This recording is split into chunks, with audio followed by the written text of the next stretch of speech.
conhecemos a Deus ou não. Porque um Deus todo mundo tem.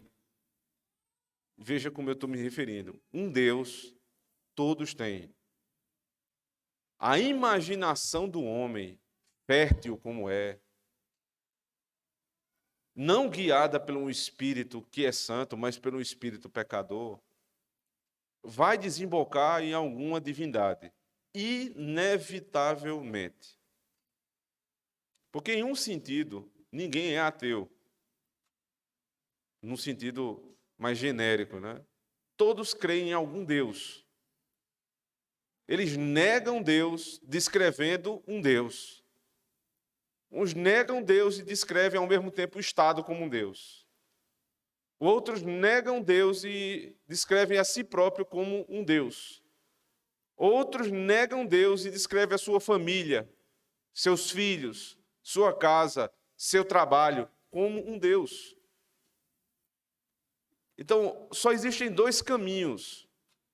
Ambos são teístas nesse sentido. Mas dois caminhos. Um, quando o homem abandona a sua imaginação corrompida e não quer um Deus segundo a sua imagem e semelhança. E o outro, quando o homem deseja fazer um Deus à sua imagem e semelhança para servi-lo. Então, só existem essas duas possibilidades. Um Deus que é formado pela mão do homem, e a Escritura chama de ídolo. E a descrição do ídolo é justamente essa: é um Deus formado por mãos humanas, o qual é rejeitado pelo Senhor. E um outro Deus, quando o homem desiste de formá-lo à sua imagem e semelhança e passa a recebê-los conforme a revelação. Só existem essas duas possibilidades. É claro que você pode estar em níveis diferentes. Você pode viver uma vida de certa idolatria e misturar isso com um pouco da divindade revelada. É possível e muitas pessoas vivem assim. Mas são duas únicas possibilidades. Ou você conhece o verdadeiro Deus que se revela na sua palavra, ou você adora um ídolo. Não existe uma terceira via, como em quase tudo na vida. Só dois caminhos. Para usar os termos da nossa época, o assunto está polarizado. Ou você está de um lado, ou você está do outro. E Cristo sabe tão bem disso, que na conversa que ele está tendo aqui com os seus discípulos, ele fala sobre o conhecimento. Ele fala sobre a necessidade de conhecer o Pai. Veja, ele já havia apontado qual era o caminho. Observe na sua Bíblia. Né? Na conversa que ele teve com Tomé, verso 5 do mesmo capítulo, disse-lhe Tomé: Senhor, nós não sabemos para onde vais, e como saber o caminho? Disse-lhe Jesus: Eu sou o caminho, a verdade e a vida. Ninguém vem ao Pai senão por mim. Então ele acabou de dar a dica. Ele é o caminho, porque não existem caminhos no plural. Ele é a verdade, porque não existem verdades no plural como querem os homens modernos. E a única vida que o homem pode desfrutar na eternidade vem por meio do Senhor. Ninguém vai ao Pai senão por Ele. Então, atrelada a esta informação, vem a seguinte, no verso 7. Se vós me conhecesseis, a mim também conheceríeis ao meu Pai, e já desde agora o conheceis e o tendes visto. A conclusão é, se vocês me conhecerem, vocês conhecem o Pai, porque ninguém vem ao Pai senão por mim, mas quem vem a mim, eu não nego o Pai. Parece ter ficado claro isso. E na nossa mente fica claro. Jesus acabou de explicar, o único caminho é Ele para o Pai, e Ele não nega ninguém ao Pai. A todos os que o Pai deu, Ele revela o Pai. Mas aí, mais uma vez, uma intervenção de um dos discípulos coloca uma interrogação enorme naquilo que parecia algo muito claro. Agora já não é mais Tomé, veja na sua Bíblia, quem entra em cena é Filipe. Disse-lhe Filipe: Senhor, mostra-nos o Pai, o que nos basta. Mostra-nos o Pai. Com muita boa vontade, eu vou querer analisar a fala de Filipe, primeiro pela parte positiva, certo? Para não ser maldoso com ele. Ele diz, mostra-nos o Pai. Então, claramente, Filipe, falando pelos demais, sempre preste muita atenção nisso. Quando um dos apóstolos fala, ele geralmente fala pelos demais. Porque não vão falar todos ao mesmo tempo, mas geralmente é o sentimento de todos ali e um representa o grupo. Então, o que Filipe está perguntando é, Senhor, mostra-nos o Pai. Há um desejo verdadeiro, genuíno, de conhecer o Pai. Então, isso é bom, irmãos. Querer conhecer a Deus é algo bom. Ter esse desejo pela divindade é algo não somente bom, mas é necessário e natural. Porque como nós viemos do Pai e nós voltaremos para Ele, é justo e necessário que a gente possa conhecê-lo. Então, de todos os desejos do homem, o primeiro deveria ser conhecer Deus.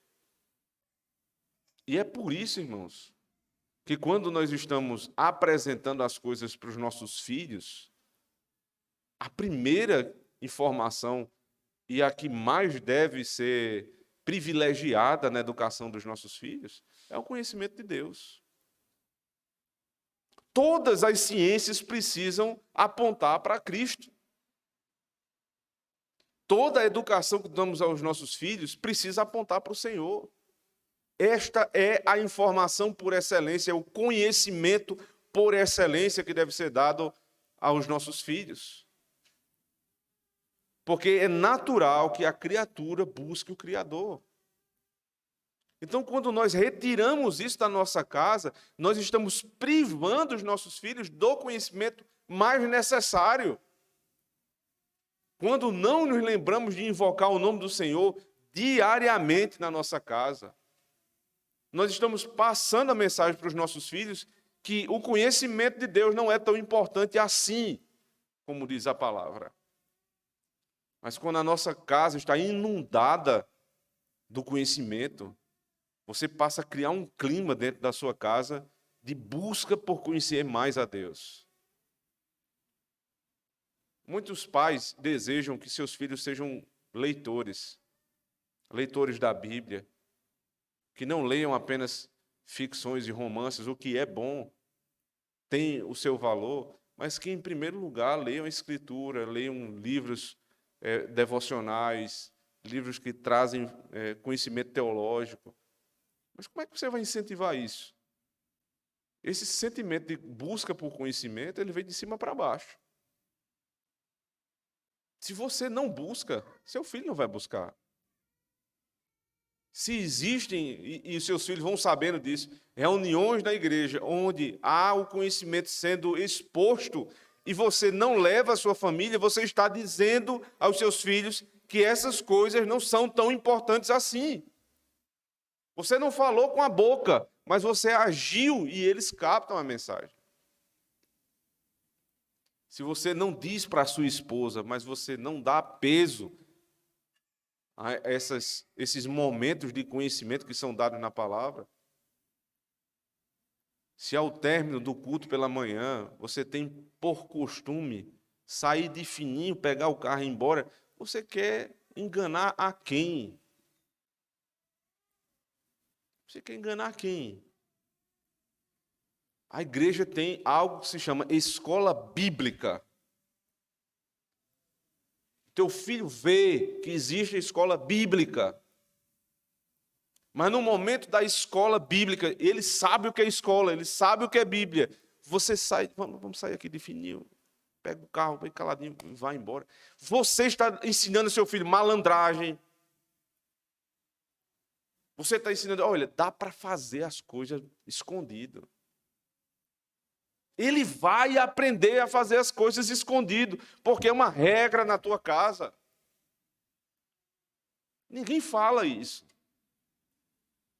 Ninguém expressa isso, não precisa expressar.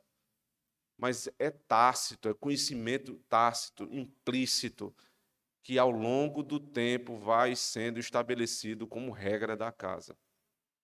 Tudo bem ser um pouco malandro. Tudo bem enganar um pouco as pessoas.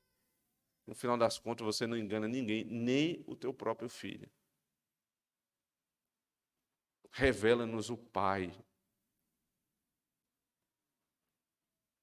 Aqueles que trouxeram seus filhos para o batismo infantil, irmãos, e julgam que fizeram tudo o que poderia fazer, se esquecem que o batismo infantil é só o primeiro passo.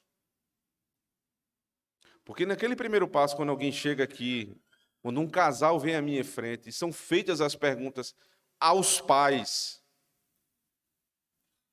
As perguntas são muito claras. Vocês creem no Senhor? Vocês creem no Pai, no Filho e no Espírito Santo? Sim, cremos. Agora vocês se comprometem a trazer os seus filhos assiduamente para todas as reuniões da igreja? Nos comprometemos. Vocês prometem que vão ensinar os seus filhos a ler, para ler a palavra? Sim. Mas se o teu filho demora no processo de alfabetização, você está pecando contra a promessa que fez. Você entende isso? Você percebe que não é uma questão meramente racional, intelectual, alfabetizar rápido os filhos. Não, não é. É para o cumprimento de uma promessa. Alfabetizar logo e alfabetizar bem. Para que eles leiam. Só que aí vem outro compromisso.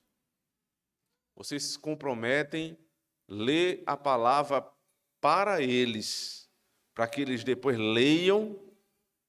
Ou seja, não adianta só alfabetizar. Você precisa ler para que ele leia. O compromisso que está ligado a esse vocês prometem orar com ele. Orar por ele. Para que eles possam aprender a orar sozinhos. Se você diz sim, prometo. O peso disso diante da igreja, irmãos. Por que Deus nos faz prometer essas coisas no dia do batismo infantil? Porque se nós cumprirmos essas promessas que são feitas diante de Deus e da igreja, Deus se compromete a implantar no coração dos nossos filhos a fé salvífica, pela qual eles um dia vão querer Deus. A fé que vai dizer, como Filipe, mostra-nos o Pai. Então não são questões, não é mero formalismo que é feito naquele dia.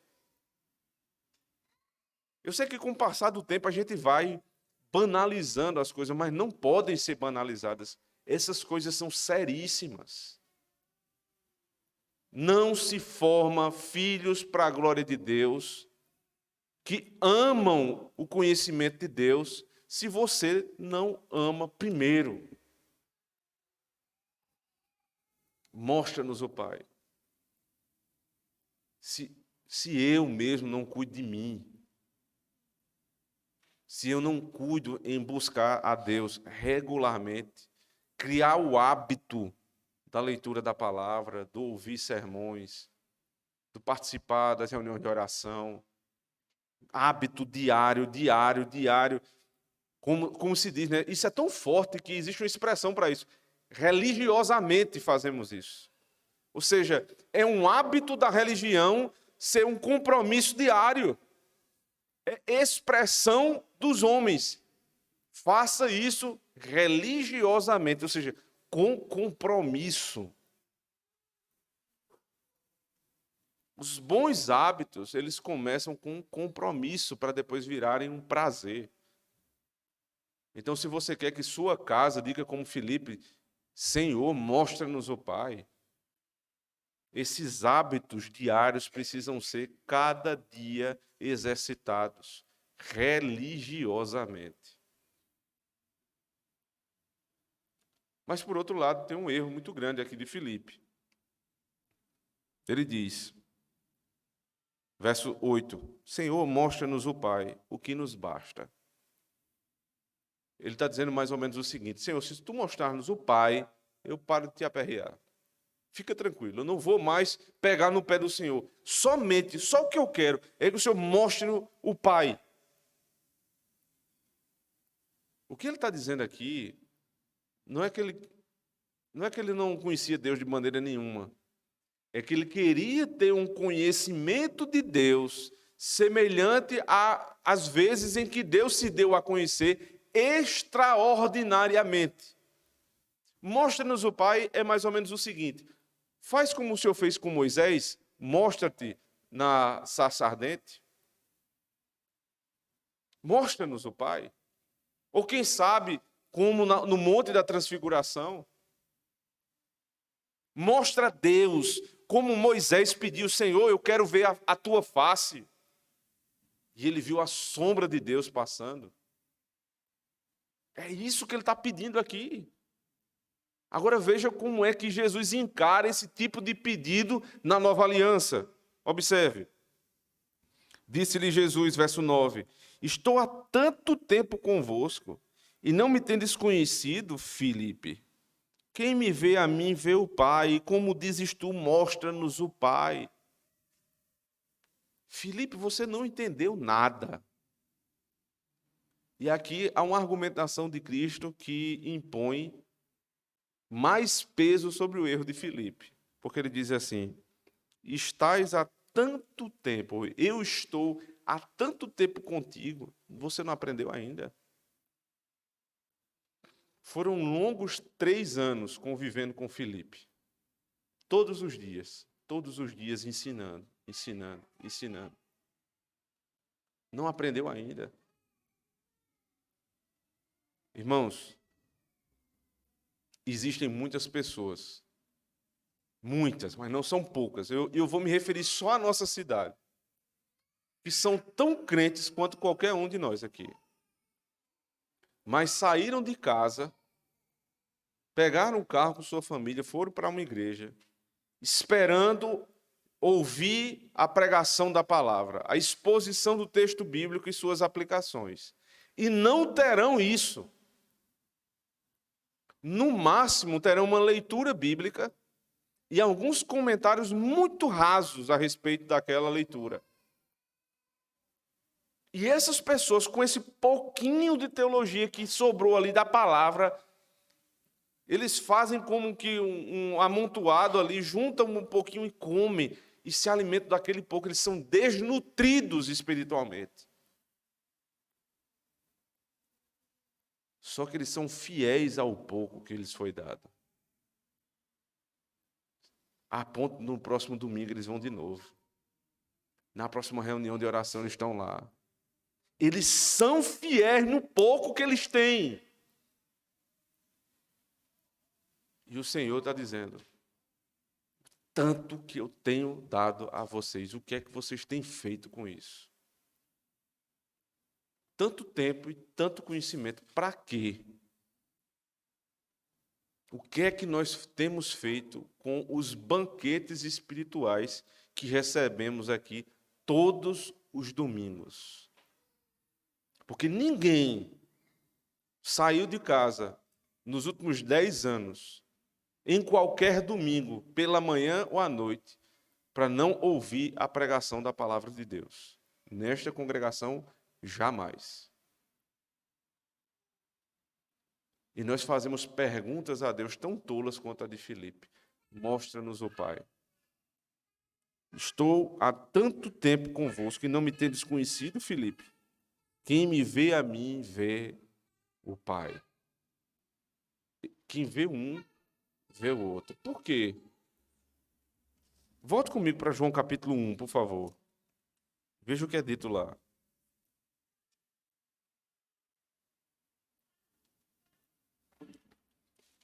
No princípio era o Verbo, verso 1. E o Verbo estava com Deus, e o Verbo era Deus. O Verbo é Deus. Quem vê o Pai, vê o Filho, porque o Filho é da mesma essência do Pai. E aqui, veja, não há confusão de pessoas. O Pai é uma pessoa, o Filho é outra pessoa, o Espírito é uma terceira pessoa. Mas não há três senhores, como diz o credo, mas um só Senhor. Não há três eternos, mas um só eterno. Não há três todos poderosos, mas um só todo poderoso. É o que diz o credo. Mas são três pessoas, duas reveladas aqui no verso 1, mas são três pessoas: o Pai, o Filho e o Espírito. E como quando um vê o outro se apresenta? Porque no próprio João capítulo 1, agora no verso 18, o apóstolo nos ensina o seguinte, veja, verso 18. Deus nunca foi visto por alguém. O Filho unigênito que está no seio do Pai, esse o revelou. Deus nunca foi visto por ninguém, nem Moisés, nem José, nem Davi, ninguém nunca viu a Deus. Agora, você vê Deus porque Cristo o revela. E aqui a palavra revelar, que em português já dá para ter uma ideia, né? Que algo estava velado e é como se desvelasse. Revelar é desvelar, retirar o manto. É você ver por trás daquilo que estava lhe impedindo. Mas a palavra em grego ainda é mais contundente, porque a palavra exegese. Cristo é a exegese do Pai. É Cristo quem dá o sentido, a expressão, o conhecimento de quem é Deus. Então, como você conhece Deus Pai? Pelo Filho. Você nunca vai ao Pai para conhecer o Pai. Você vai ao Filho e você conhece, então, o Pai. Isso é repetido, por exemplo, em 2ª Carta aos Coríntios, capítulo 4. Abra comigo, por favor. 2ª aos Coríntios 4:4.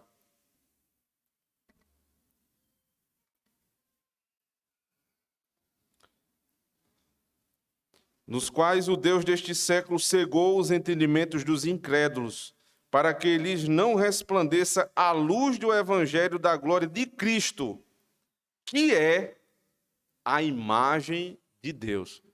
A glória de Cristo. Quem é Cristo? Cristo é a imagem de Deus. Então, é proibido fazer imagem de Deus? É. Mas como é que eu vou conhecer a imagem de Deus? Olhando para o Filho. Cristo é a imagem de Deus, é a revelação do Pai. Ainda, Colossenses capítulo 2.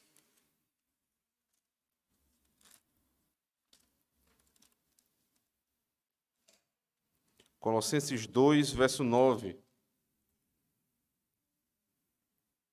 Porque nele habita corporalmente toda a plenitude da divindade. Veja que coisa maravilhosa. Nele habita corporalmente, ou seja, se você pensa em Deus e você quer ver Deus, você vê Cristo, porque Cristo, nele habita corporalmente a divindade.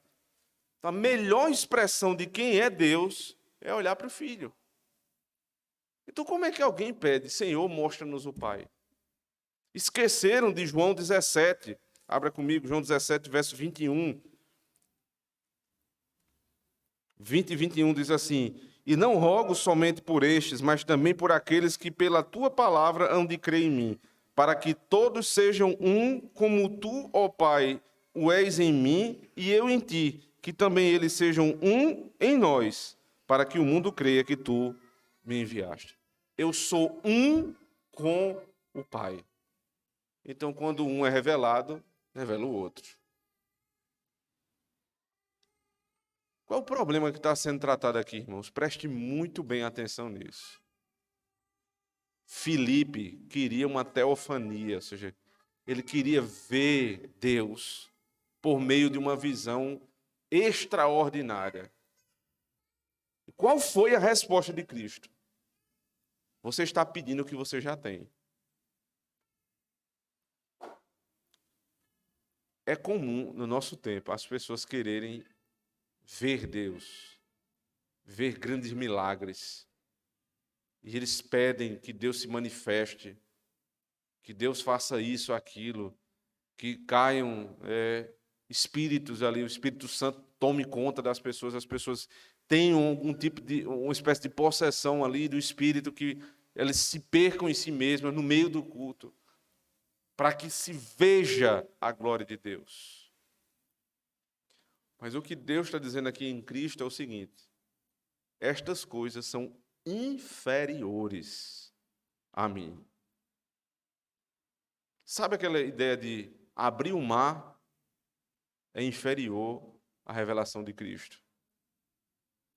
Deus se apresentar na sarça ardente é inferior a Cristo.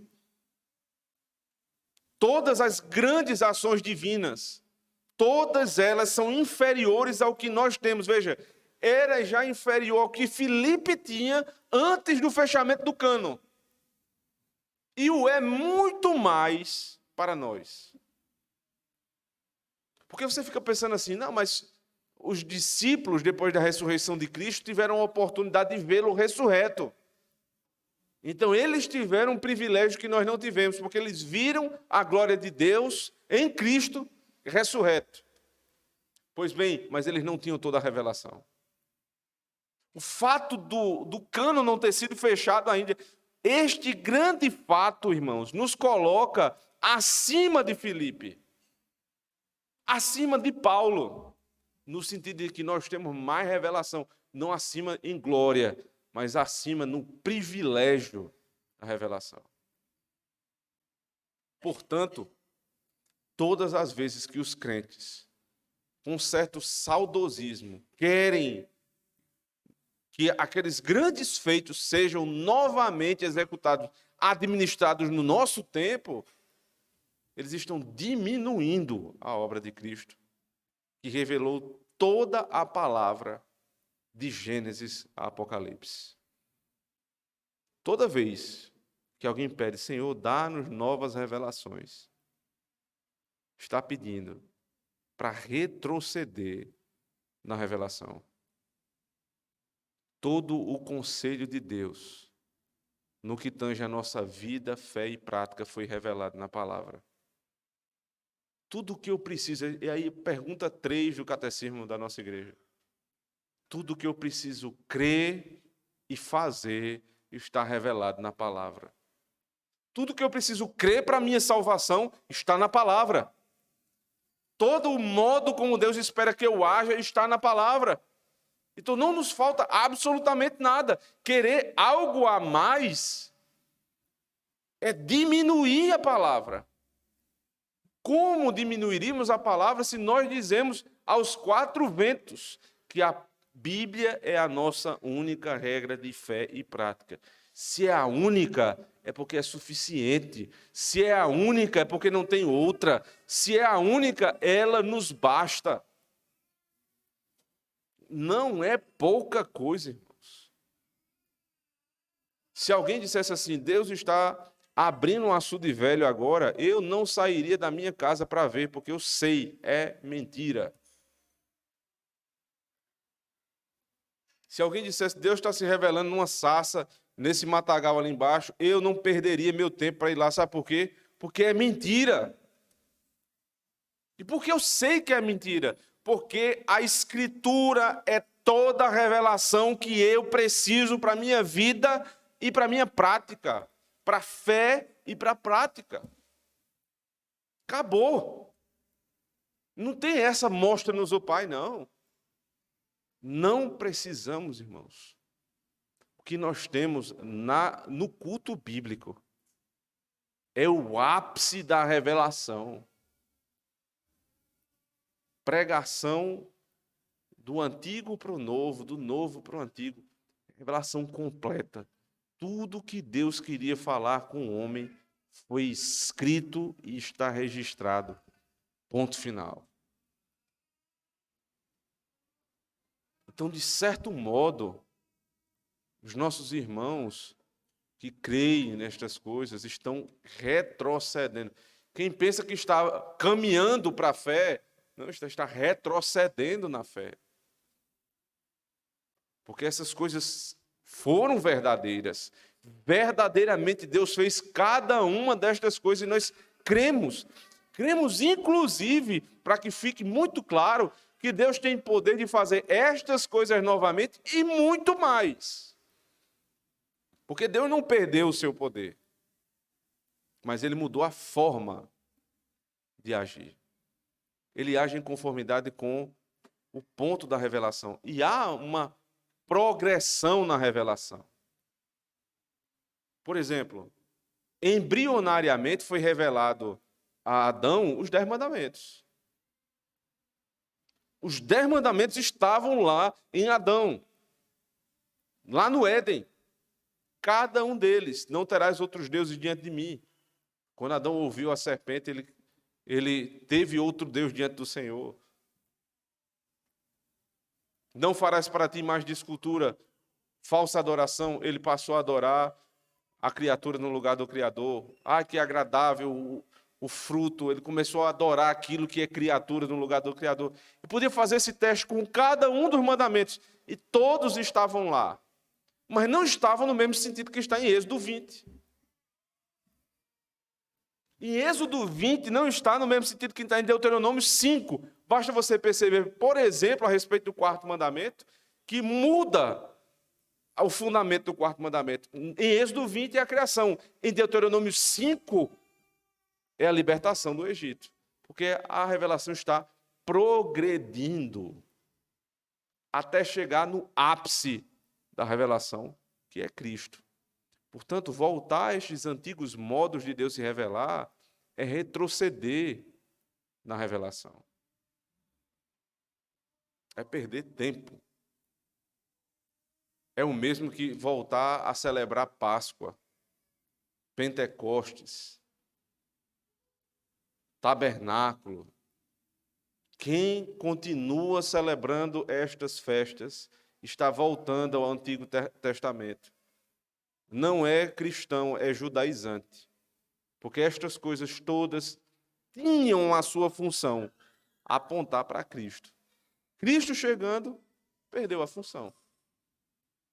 A Páscoa se torna ceia, a circuncisão se torna o batismo, e todo o sistema sacrificial ele é resumido no culto, apontando para a obra do Senhor. Não como uma renovação do sacrifício, mas apontando para o sacrifício único de Cristo. Manda-nos o Pai, revela-nos o Pai, isto nos basta.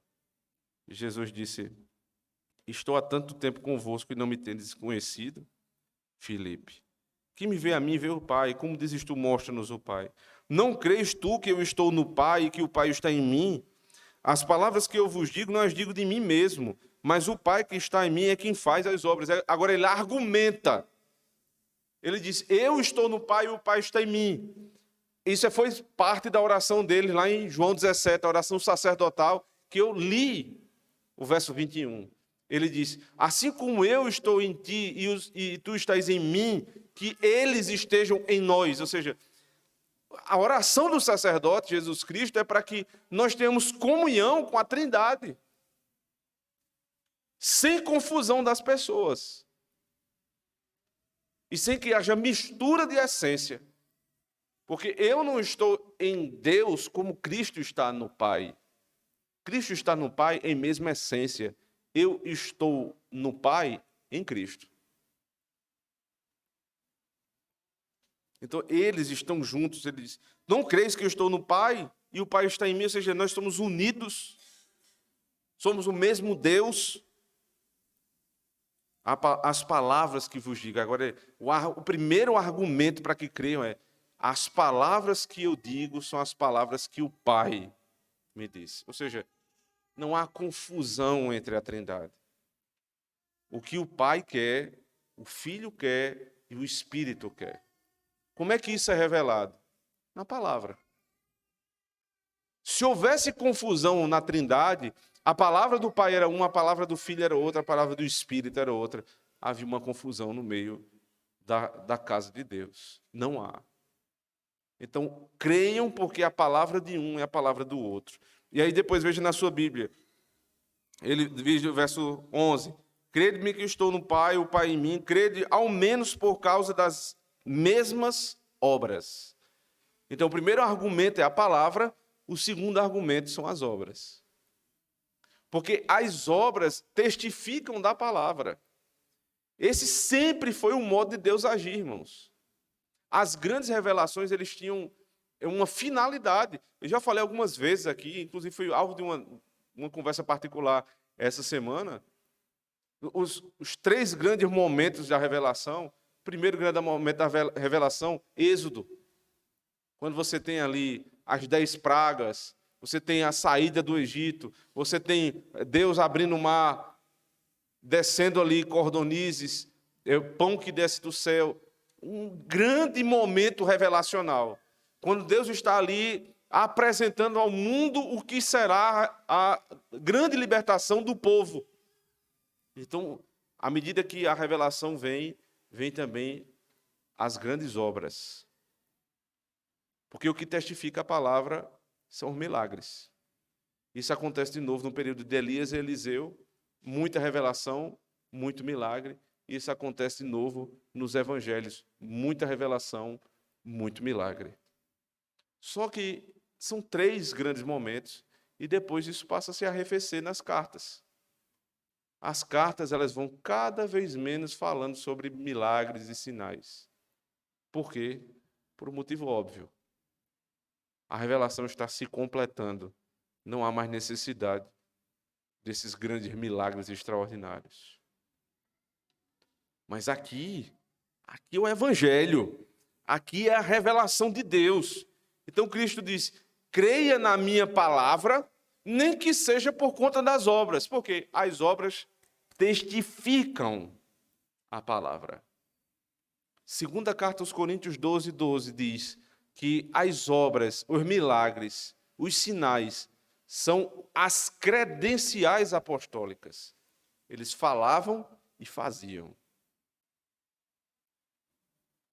É por isso que quando alguém pergunta por que não existem tantos sinais assim nas igrejas reformadas, em primeiro lugar nós devemos responder que sim, existem muitos milagres no nosso meio. Quem está aqui sabe quantos nós já vimos, pessoas quase mortas serem retiradas do leito pelo Senhor, pessoas que estavam sem emprego, recebendo emprego, sem esperança, retornando a ter esperança. São grandes milagres. Mas esses feitos extraordinários, eles tinham o ponto ideal da revelação e não se repetirão. O mar não vai se abrir novamente, a sarça não vai arder novamente, mas uma promessa grandiosa permanece. Cristo voltará e até lá ele está agindo por meio dos seus discípulos. É o que ele vai dizer em seguida, observe. Verso 12. Na verdade, vos digo que aquele que crê em mim também fará as obras que eu faço, e as fará maiores do que estas, porque eu vou para meu Pai.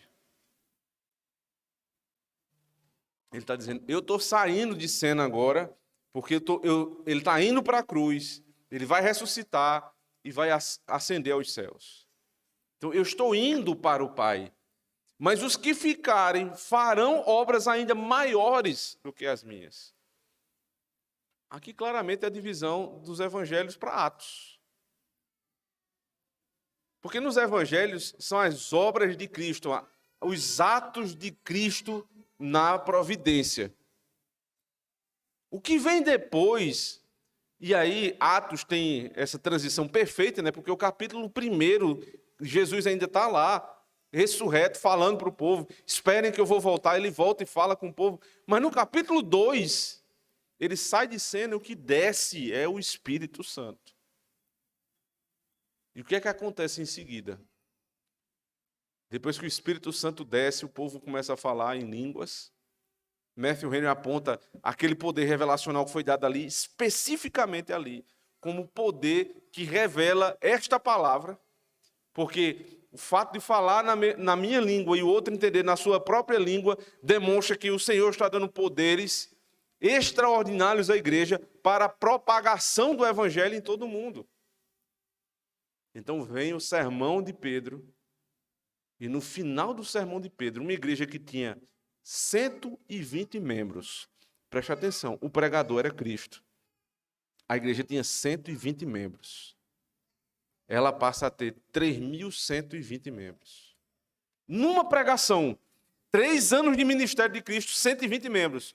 Uma pregação de Pedro, 3.120. Como é que pode isso? Pedro era melhor pregador do que Cristo? Não. O que mudou? Está se cumprindo a palavra de Cristo. Vocês farão obras maiores do que as minhas. Por quê? Porque agora o Espírito Santo foi dado à igreja. E o poder do Evangelho, ele está cada vez mais evidente. E aí, Paulo é picado por uma cobra e não morre. A sombra do apóstolo passa e cura as pessoas. Veja, uma mulher do fluxo de sangue teve que correr, se esforçar, tocar na ponta da veste de Cristo para ser curada. A sombra do apóstolo passa e as pessoas são curadas. Eles não têm mais poder do que Cristo.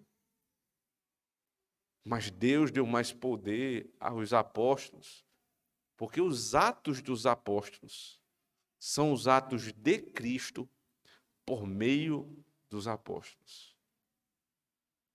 Cristo subiu, disse: eu estou indo para o Pai, mas as obras que vocês vão fazer em meu nome serão maiores do que as que eu fiz ainda nesse mundo. Mas as obras que nós fazemos são as mesmas de Cristo. E hoje o que é que nós temos? Uma igreja que tomou o mundo. Quando você olhar para a igreja do Brasil, você vai se lembrar desse texto. Esse texto está sendo consumado quando você entrar pelas portas dessa igreja.